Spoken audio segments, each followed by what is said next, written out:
Good evening, everybody. Welcome and thank you for joining me for my YouTube Live. This topic tonight is one of my very favorites. Pet peeve of mine is dumping and getting rid of old nutritional myths that have been around for a very long time. I'm Dr. Howard Elkin, the medical advocate. So I'm happy that you are joining me tonight. I'm just going to dive right into it, and then we'll have time for questions. Okay, so let's start. There's 10 nutritional myths that are my favorites. And I talk about this in my book, my upcoming book.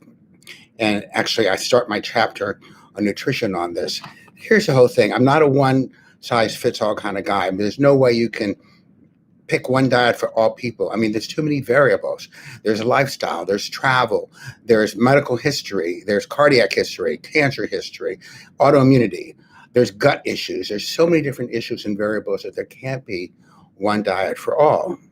But that said, there are a few ideas that I think we can discuss tonight that I think are pretty relevant to all. So let's dive in. First one, eggs, especially egg yolks, are bad for you. Now, I know you've been hearing this stuff for years, right? Now, let's look at the egg yolk. The egg yolk contains about 270 milligrams of cholesterol. And yeah, it's thought to be the worst thing forever, right? But here's the thing. Cholesterol in food has never equated to cholesterol in your bloodstream. Isn't that something? And yet this is still discussed in nutritional circles. Oh, you got to watch the egg yolks, don't have them. I mean, as far as I'm concerned, there is no need for anyone to have egg white omelets anymore. It's truly passe. And there's a U.S. governmental agency called the Dietary Guidelines Advisory Committee, which is a big, important committee. And back in 2015, they finally said, you know what? We're taking off this warning about egg yolks and high cholesterol because it really doesn't exist. And even so, 6 years later, people are still eating egg yolks, egg whites. So anyway, that's an important one to consider. Number two, saturated fat is bad for you. I mean, how many times have you heard that over and over again? And this stems from the 60s and 70s.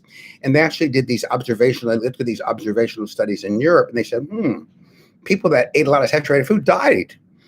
Okay, but they didn't really know why they died. And here's the thing. Saturated fat has been maligned for so long because we know that it can increase your LDL or lousy cholesterol. But even if it increases your LDL, it doesn't actually mean you're going to have a heart attack. I have a patient right now who has documented coronary disease. He's athletic. He's extremely, more compliant than I can think. And he's on a ketogenic diet, and it works for him. It works for his lifestyle. He's never felt better. His LDL cholesterol is off the wall high. There's no cardiologist that would say this is okay. But I believe in people's smarts. And we watched him carefully. We just did a coronary artery calcium scan. It has barely budged in the last 2 years, which is amazing because normally we expect to see a 10% or greater increase in coronary disease per year. And also we did another test called the pulse test, which I've alluded to in the past, which looks at how your body's reaction to plaque. His is very stable, one of the best that I've seen. So it's not all about LDL cholesterol. About saturated fat. There's a few good things about saturated fat too. And first of all, it can raise HDL, which is your healthy cholesterol. That's a good thing. And it can also increase the size of the LDL particle. And you probably remember from my previous sessions here that bigger is better, whether it's HDL or LDL. So when you can increase the size of the LDL particle, it makes it less likely to actually form plaque and inflammation in the arteries. So saturated fat is shouldn't be maligned the way it has been. Yet, I don't know if you saw this program about 2-3 years ago. It was on Netflix. It's called What the Health. So I wrote a blog against it. It's called What the Fuss, because I don't understand the big fuss. And they talked about how saturated fat is so bad for you, but the data just is not there. That's what you need to know.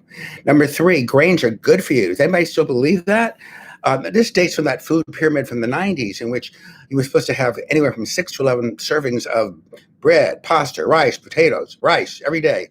And then fats were at the very top had to be very sparingly used as food.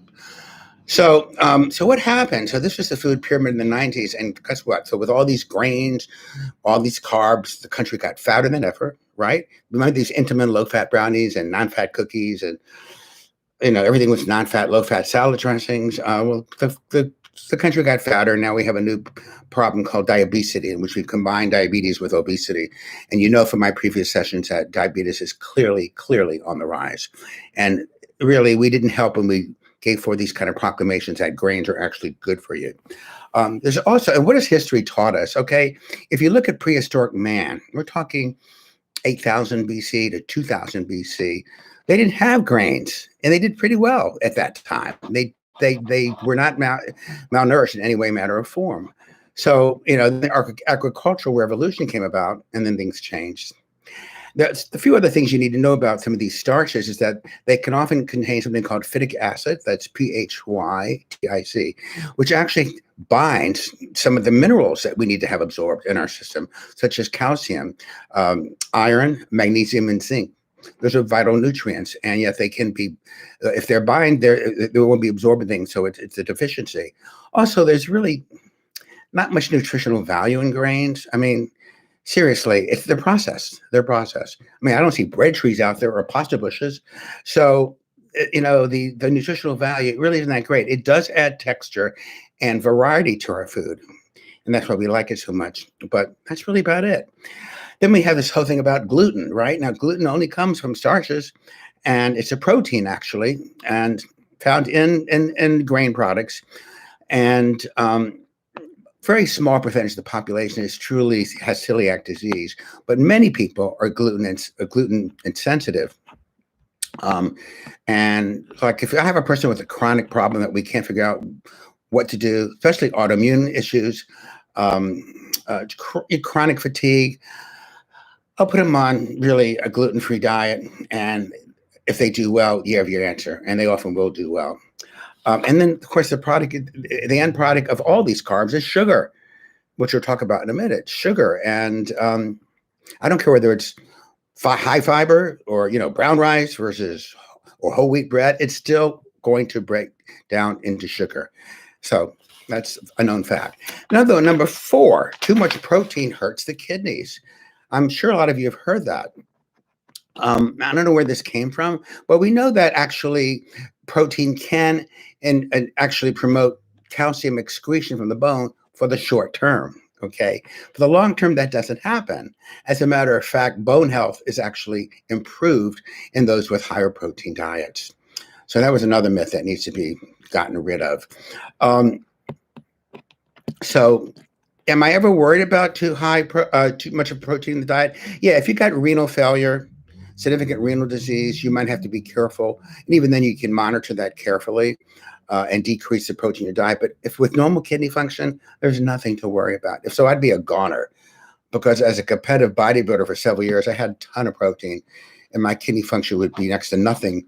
I'd be on dialysis by now, right? But I'm not. My kidneys are fine. So protein isn't what it's made to be. So, number 5, there's still a role for low-fat foods. Really? What's the role? There's no role. All low-fat foods are highly processed. Okay, so you got sugar, then you have high fructose corn syrup. That's like the worst. Nothing's worse than high fructose corn syrup. Then you add a few artificial sweeteners in there and some fillers, and you have nothing that's natural. So there's no reason to be eating any low-fat or non-fat foods in 2021. And guess what? We also need fat. Your brain, for example, is 60% fat. And your brain thrives in the presence of fat, not carbs. Carbs actually increase oxidative stress, which makes brain power worse. So another thing. Number 6, carbs should be your biggest source of calories. Wrong. Carbs should not be your biggest source of calories. I remember a few years ago, and this is still being quoted today, 60% of your calories should be from carbs. I don't usually have a set pattern of what ratio should be for an individual patient, because everything is so individual. Really, what I recommend is probably 30% or so moderate protein diet, maybe 30% carbs. I rarely go above that unless you're dealing with someone who is really a hard gainer and needs the extra calories. And the rest is fat and protein, and with a modicum with carbs. So it should not be your biggest source of calories. And let's face it, when we did have the low carb, the high carb, low fat diet of the 90s, it just proved to be a miserable failure for the reasons I already mentioned, a miserable failure. Number 7, diets high in vegetable oils are good for you.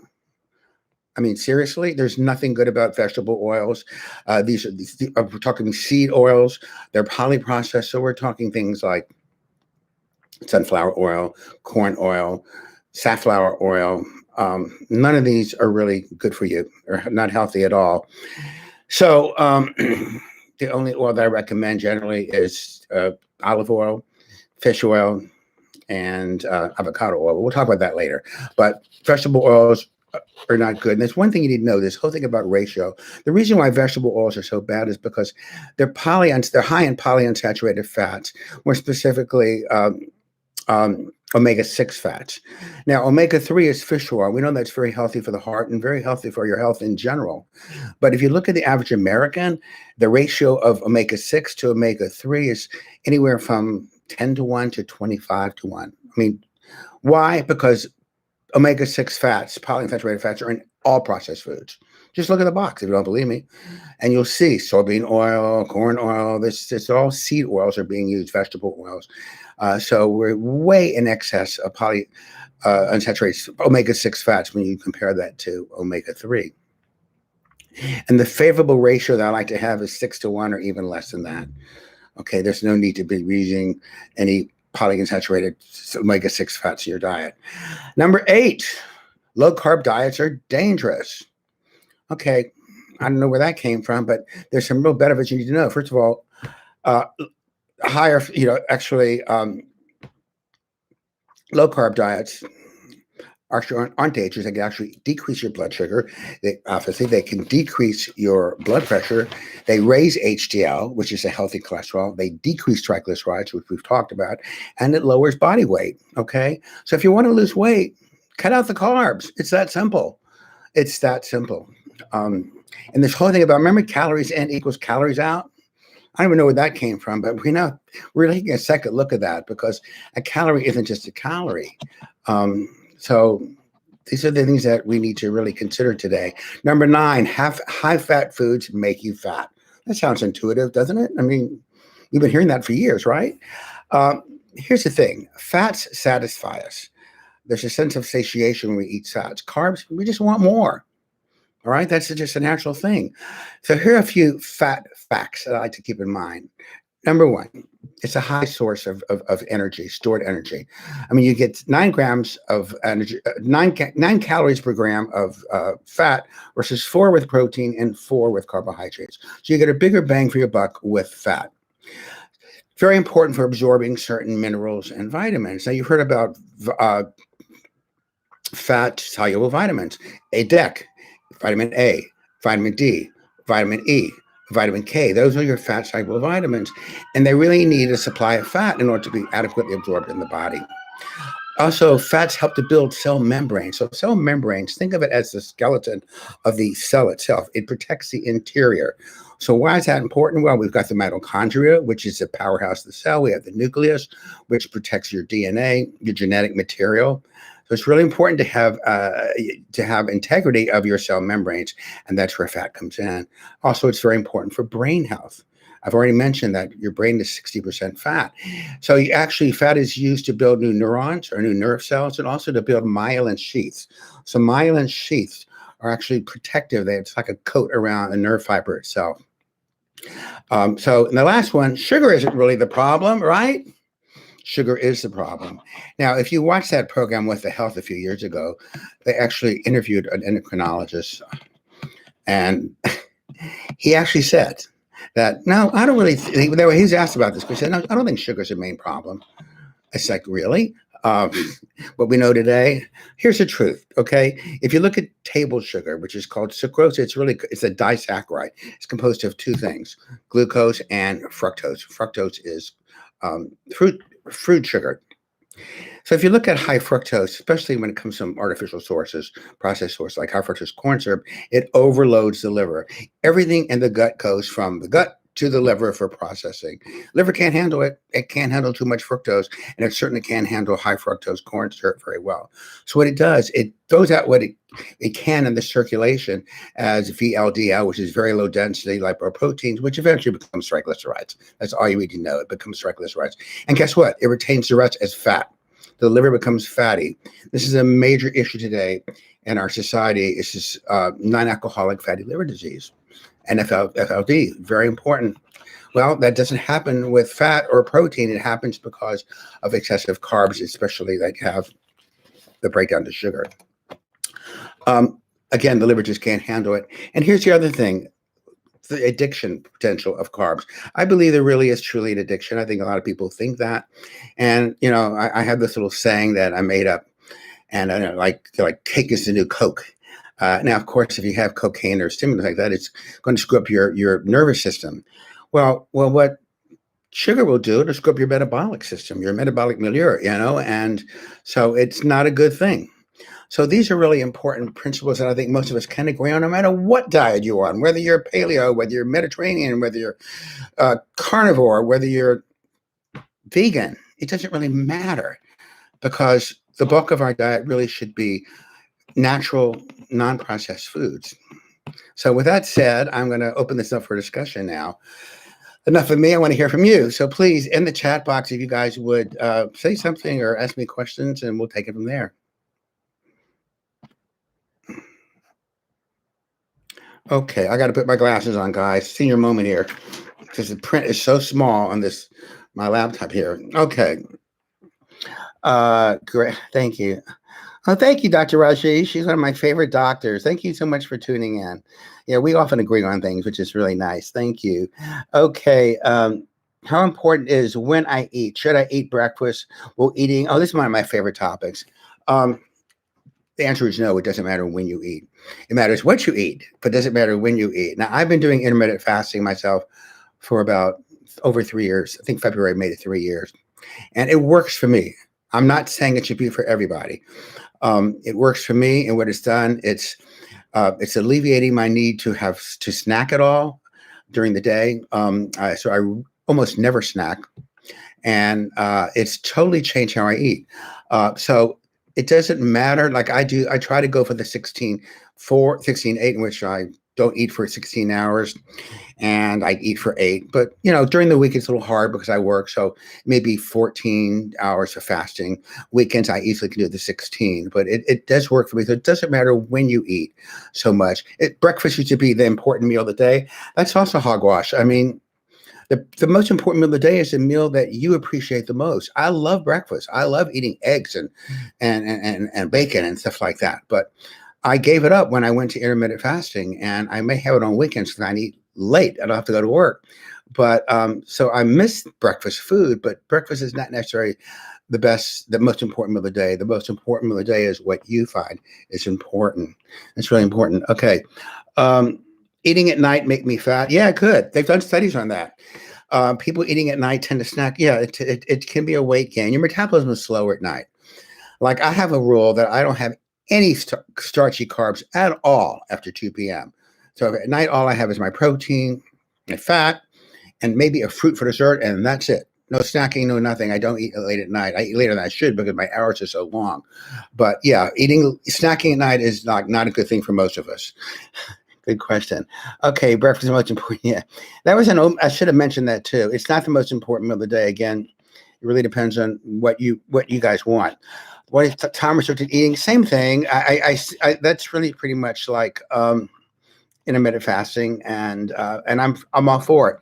I think it's really important. And peanut oil. Okay, that's a good question.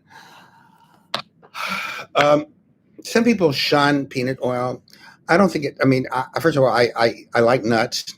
It's part of my healthy fat. I usually try to go for unprocessed nuts when I can, unroasted nuts. As far as cooking with peanut oil, we don't really use it in my household. There's controversy about it, but I think the oil that I really want to throw out is, first of all, canola oil. Now, that program with the health and also the American Heart Association, in a statement that very same year, stated that canola oil is great for you because it's like olive oil, it's monounsaturated and it's healthy. That's about the only similarity it has. All you got to do is watch the 3-minute video on how canola oil is prepared. It's industrial oil. It's like hideous. it will really turn you off if you think it's healthy. I haven't had canola oil in maybe 10 years. So olive oil is monounsaturated. Peanut oil is monounsaturated. Avocado oil is monounsaturated. I don't know as much on peanut oil. I think there are much worse choices out there, but you don't hear much about it. Okay. You can only absorb 20 grams of protein. That's really old school. Oh, don't have too much protein because you can't eat more than 20 grams at a time. Don't absorb it. I don't know where that came from because I've never seen any data that actually makes any sense. I think, when I still have a protein drink after my workout. I believe in that window. I'm old school with one thing, and that's eating after my workout because I've really exhausted my muscles. I need to have a liquid refreshment immediately thereafter. And so I'll have like 45 grams of protein and I'll have some simple carbs along with it because that's the one time I can have some simple carbs because I want to immediately replenish my muscles. And this whole saying that most of us believe that you don't grow in the gym, you go outside the gym. And it starts with, your last rep or whatever you're doing. And I usually have my setup in the car in my little container with my blue ice.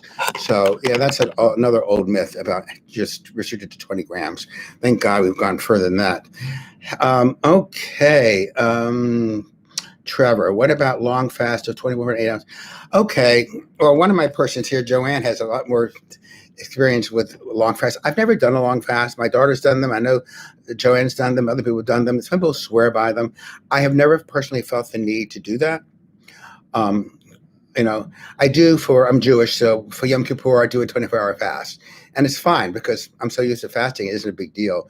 But I want to do longer. It doesn't really hit me spiritually to do a longer fast. And I don't think nutritionally it's really necessary. I'm not a detoxer. I feel like by eating healthy and doing intermittent fasting, I'm detoxing myself on a regular basis. So I don't take special detoxing programs and products and so forth, because I believe in detoxing once a month, every 6 weeks. I think you should be detoxing every day. So I try to keep my diet very clean for the most part, and I also do infrared sauna, which I think is a great way to cleanse yourself, because your skin is your largest organ, and by sweating it off, you really are detoxing by yourself. So there's other ways of doing it. Okay. So that's my thing about I don't do a water fast. I think some people really like it, as long as you're healthy and can do it with no problem, then do it. I'm all for what makes a person healthy and happy, but I don't think most of us need it. Okay, healthy things like avocados, sweet potatoes, peanut butter cause intestinal problems for me. What about 48 hours after eating them? What about what the issue could be? Okay. Good question. Okay, I have another patient that came to me yesterday. She said, I cannot eat fat. I can't have any fat at all. And she's determined that she can't have fat. So what she's doing is setting herself up for a major eating disorder or an unhealthy relationship with food, because we need fat for the reasons I've just mentioned, for reasons that you already know. So if you can't eat fat, then what we need to do, and this is by Lorna who wrote this one, I would say we want to do a functional GI workup. You've probably been to a gastroenterologist in the past, and they scope you from above and below, and they do a great job of ruling out any structural GI problem. But we're talking about functional GI problem: irritable bowel, leaky gut, food sensitivity. So what I would do in someone like you is to do a stool test and see where you are. Where is your flora? Where is your healthy bacteria? And I'm a cardiologist, but I'm equally interested in the gut, because the gut is now known as our second brain. So you're only as healthy as your gut. So if you're having problems, you really are intolerant to these things, it's time to find out why. So I would look at the gut first and see, is there any autoimmune markers in there, which we can find today. Also, we can see is there any digestive issues. There's markers for digestion. There's also markers for immunity, because 80% of our immune function comes from the gut. So that's a good place to start, Lorna. And then I would probably do food sensitivity testing after we heal the gut, not before we heal the gut, if the gut needs to be healed. And then sometimes we do what's called, withdraw certain foods that are causing problems, and then slowly add them back one at a time. It's called refeeding you, and oftentimes we can get to it. So it's good that you mentioned that, because I think a lot of people have food intolerances, and so you want to go to a doctor or a longevity doctor, a person who really believes in functional medicine. Dr. 𝗏𝗏𝗏𝗏 is on here right now. She's probably one of the best gut people I know. She has a great plan for her patients. We have several patients in common, Dr. 𝗏𝗏𝗏𝗏𝗏, and it's really important that you're not going to get it from a regular doctor. It's not that they don't, well, they don't have any training in it. They probably don't believe it, but I believe it, and I think the data from today really believes it as well. So if you have this kind of problem, you want to get it worked on, and I think it can be worked on. Great question. Thank you so much for asking that. Okay, you have to eat everything. Oh, God, nothing like, remember that eating, like when I was competing, it's like you have to eat like every like 3 to 4, I had like 7 meals a day. I was like uncomfortable doing all that eating. I just eat, because here, first of all, I had to get big to get small. That's the problem with bodybuilding, why it isn't the healthiest lifestyle. So I had to eat all these meals and bulk up, which I had no problem doing. I mean, I could get to 238 pounds with no, in a matter of weeks. And then I had to lose it all. I would lose 30 pounds in 12 weeks. Is that crazy or what? And I just starved myself and did a lot of cardio in the morning, cardio in the night. And I had to eat all these foods, because they told us that to burn calories, you got to eat multiple times a day. Well, you know what? Where's the data on that? I never saw the data. And the good thing about bodybuilders, one thing, actually, we became our own guinea pigs, because there was really no literature on any of this stuff. So we were told this from some guru who obviously didn't know what they were talking about, and we just followed along, and then we found out that it worked, or maybe it didn't work. Now we do have some data, and like eating 2 or 3 hours a day is clearly not good. It's not good for your gut. Your gut needs a break. That's why this fasting, another good thing about intermittent fasting, if you can do it, it's very good for the gut to give that, that period of fast, breakfast. If you want to break with breakfast the next day, you can. So that's another myth. Boy, there's a lot of good things here. Okay, drink 8 glasses of water daily. I think most people are dehydrated, and I think we do need to drink a lot. And I think, especially with getting into warmer weather soon. See, if you look at dogs and cats, they have a very thirst mechanism that we lack. They know when they need to drink, and we wait until we're thirsty. But if you wait till you're thirsty, you're about a liter behind. That's about a liter behind. So it's really important to maintain kidney function with water. It's extremely important. And your cell, remember, we are 70% water. So the interior of your cells must be well hydrated. It's actually easier to lose weight when you're well hydrated, and you will perform better athletically. So I still like to go 8 glasses plus. Now, if you're a small person, you can probably get by with less. But that's how I go. These are such great questions. Okay. Juice cleanses. Okay, another great thing I don't do them. I do like smoothies. I mean, what I like, my favorite drink when I can get it, but with COVID, I didn't get much of it. It's like, I use a cucumber base, and then I have like parsley, spinach, and kale. And I add like a half an apple, green apple, and a half of a lemon, and a shot of turmeric. And that to me is a great smoothie. But as far as juice cleanses are concerned, I've never used juice cleanse. I never really do a cleanse. Like I said, I work on kind of cleansing myself on a regular basis. I've never felt the need. I'm very fortunate. I don't have any gut issues. Once in my family, my mother's had irritable bowel since she was like in her early 40s, and I saw what it did to her, but it's still doing. So I'm very fortunate. I've learned what works for me, and that's what I usually stick to. Okay, am I concerned about lectins? No. I know that doctor you're thinking about, Dr. Lectin, right? Very few people really agree with him. It's a compelling argument. He's this heart surgeon that you probably haven't heard about, and he lost all this weight. He was a sluggish, fat, I don't know what, and then he lost all this weight, and now he swears that everything's about lectin. Well, if you don't eat lectins, you can't have tomatoes, you can't have you can't have nuts. There's a lot of foods you're really restricting. Again, when you restrict too many foods, you're setting yourself up for an unhealthy relationship with food, and I don't want to do that.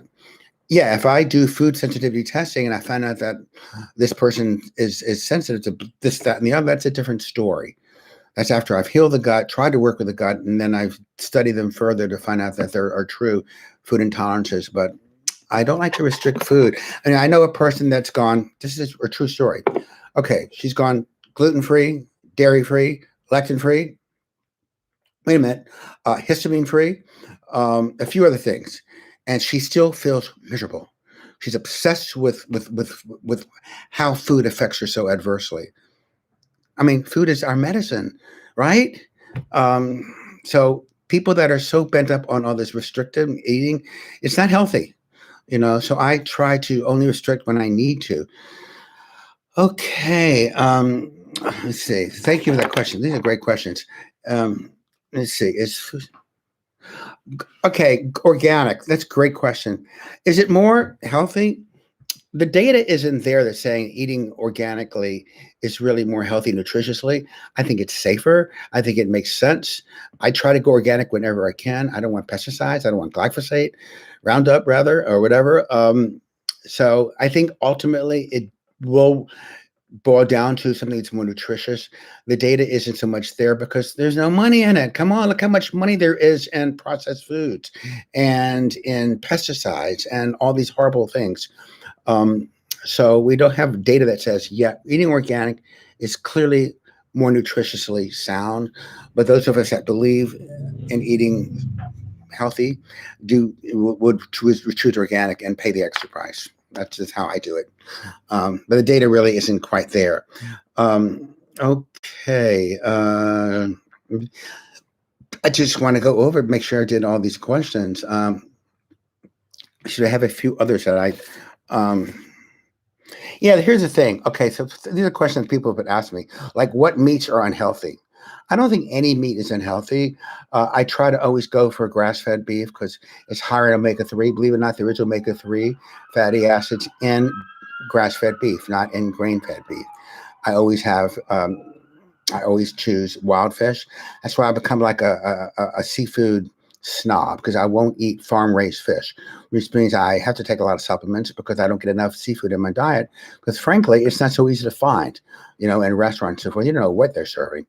So, but I like a grass-fed. I like wild fish, and I think the really unhealthy meats are the ones they cured and processed. Okay, so deli meats obviously aren't very good for you. You can get organic bacon, turkey bacon, things like that. So the cured meats on a regular basis are really not that great for you. We talked about the olive oil thing. So olive oil is really important because it's got high in polyphenols. And now the people that love this carnivore diet say that's not really important. I beg to differ. I don't know where they get their data. You can find a study that says anything you want to say. Okay. In nutritional studies, there's always an inherent bias in them anyway. But I think olive oil, avocado oil are the healthy oils. They're monounsaturated. Coconut oil also can be healthy. I don't personally like high in saturated fat. And I think, that has had a resurgence in the last few years. I think I can't eat fat. I mentioned that one before. Is there an updated food pyramid? So yeah, that food pyramid, dump it, guys. The new food pyramid should be inverted. So you should have fats at the very bottom, and then your protein, your meat, your healthy fats, very top to be used sparingly, carbs. Carbs do add texture and variety, and I'm not saying do not ever eat them. I'm just saying it should not be the major staple in your diet because nutritionally it doesn't really offer a whole lot when you compare it to natural foods. Great. Any other questions before we? This has been really fun. This is one of my favorite topics, guys. So, eat for your blood type. Okay, good question. Okay, I don't know. I mean, I think I'm supposed to be vegetarian, right? I mean, I eat. I'm type A, so that's vegetarian. I tried vegetarian a few years ago. I had one cold after another. Back then, I was doing aerobic sports. I was doing like triathlons, and I was getting sick all the time. I think also probably it lowered my testosterone level. Back then, I didn't know what my level was. So I was probably low in iron, didn't have any meat at all for like over a year. And I didn't feel good on it. And I'm a type A. So there may be some credence to this whole thing. I haven't really, in all fairness, really scrutinized the blood type diets and so forth. So I'm a pretty basic guy. I go for natural stuff, and I listen to what my patients what they tell me for the most part. But that's important. All right. Let me see. I think we did it all. Great. All right, guys, it's been fun. I really enjoy this. I love to debunk stuff that needs to be gotten rid of. That's one of my favorite things to do. So we're going to sign off now, and we'll see you in 2 weeks, okay? So thank you for joining me, and look forward to seeing you in 2 weeks. And happy Easter to those of you. Thank you.